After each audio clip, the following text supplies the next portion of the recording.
It's 8:42. It's a Breakfast Club with Nick and Jackie and Rodney's More FM. Good morning. And because it's Friday, which means Richard Worker joins us from the legal team, joins us here in the studio to talk about all things, well, all kinds of questions that you've sent in to us here at the show. And Richard, good morning. We've got a question for you about cross lease properties. Yeah. I am looking to buy my first home, and I think it's a cross lease title. What is that? Great question. So basically, cross leases were I call it a legal fiction that was developed by some smart lawyer many years ago to circumvent the subdivision laws. So what it meant was that if you had a title that was just, say, a quarter of an acre, 1,100 square meters or something like that, in days gone by, you may not have been able to do a subdivision. So what they came up with was these 999-year leases. And what it meant was that the two houses could then go on to one section, and flat one, call it flat one, would lease flat two and surrounding areas to flat two, and flat two would lease the area flat one plus the surrounding to itself. And that was a 999-year lease. Those rules have somewhat changed because the councils got onto it and sort of said, okay, well, that's just obviously a sham and getting around it. However, and so what it means is now that if leases are more than, I think it's about 30 years or something, they take on the flavour of a subdivision. So, however, there are hundreds of of cross leases around. And what they are is they're freehold titles as such. So the two, and you can have 5 or 6 or, any number of cross leases. The more there are, the more complicated it is. But normally there are 2, and what happens is that there's both parties own the underlying freehold title. It's a freehold title, so that's safe. But it's an undivided 1/2 share. It's a little bit complex, but it's an undivided half share. Then the surveyor goes off and prepares what's called a flats plan, and it identifies what areas each party, and the houses are called flats, flat 1 and flat 2, what areas they own, what units they own.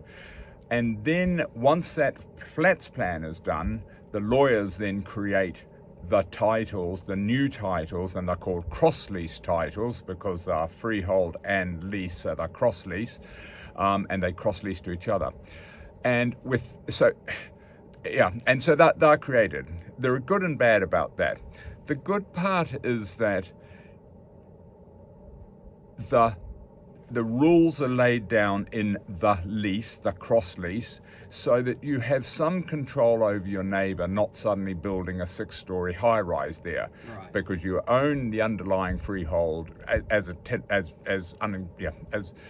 50% of it, and so you have some control over there. They have to come and you have to sign off on any new cross lease, etc. The bad part is that if you want to build a 6-story high rise, you can't, because you've got to get the neighbour to consent as well. Right. So it's sort of it's a self-governing sort of system.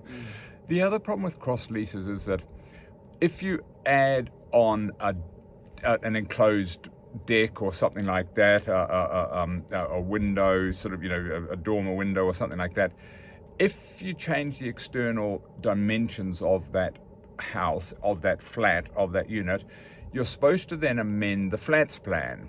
Now, a lot of people go to council, they get the council consent and they do this, or they add a garage, for example, and so that's another example. They do that, the council signs off, they get the code of compliance, and they're all happy, but nobody ever thinks about doing the title. Then they come to sell their property, and the lawyers get excited because that flats plan is supposed to be an exact replica of what you are buying. Right. Yeah, and so you lease, all of a sudden the garage that you built is not being leased to you, or you're not being leased. Yeah.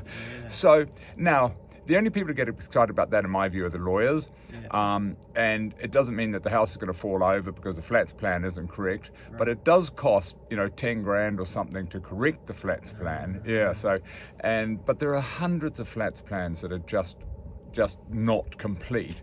And it's only when it comes to sort of buying and selling all of a sudden that you kept running into problems. I don't have any problem with a flats plan. Just you've got to go in with your eyes open. If you want to do renovations, you've got to get your neighbour's consent. I've got one client at the moment who actually has an adjoining house to the other one, and it's on a flats plan, and the neighbour doesn't want to do anything, and so that person is somewhat stuck. He's been to see me, and he's somewhat stuck on that. So they're not as good as a clear freehold title, but equally there are hundreds of cross leases around. The government has been talking about changing them and arranging for freeholding, but they've been talking about that for about 10 years and nothing's happened, because I just don't even know how they'd start to do that and so on. So so cross lease titles, they're okay, but just get your conveyancer, your lawyer, to check them out. Very important. Fantastic stuff. Richard Worker from the legal team. Go see them in the Silverdale and the team. If you've got any questions for that or any extra questions, go see them. They're absolutely brilliant. Thelegalteam.co.nz. Thank you so much for your time this morning. Great to see you.